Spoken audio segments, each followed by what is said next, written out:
तुमच्याही घरात असंच घडतं का जसं माझ्या घरात रोज घडतं? इकडून आले आणि बघते तर काय हा बघा रानाने किती राडा विचित्र करून ठेवला. टरबूज कापून मागायचं ना बरं का, पण टरबूज कापून नाही मागितलं आणि कसं विचित्र तिने कापून ठेवलंय, छोटे छोटे तुकड्यांमध्ये करून ठेवलंय. आणि एक बघा ना खालून कसा ट्रायंगल आहे याला असं छिद्र पाडून ठेवलंय. कापून मागितलं तर व्यवस्थित कापून देते माणूस, पण नाही, त्यांना त्यांच्या हातानेच करायचं राहत. एका टरबुजाच्या नादात त्यांनी इतका सगळा राडा करून ठेवला.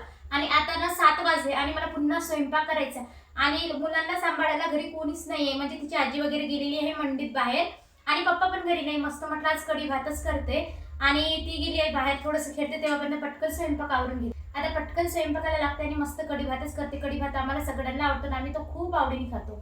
कढी भज्याचं पण कॉम्बिनेशन खूप छान लागतं म्हणून थोडे भजे पण तळून टाकले आणि मस्त इकडे कढी पण रेडी करून घेतली आणि मुलांचं आईस्क्रीमसाठी बघा कसं ओरडणं सुरू आहे. व्हिडिओ आवडलाच असेल तर चॅनलला नक्की सबस्क्राईब करा. बाय.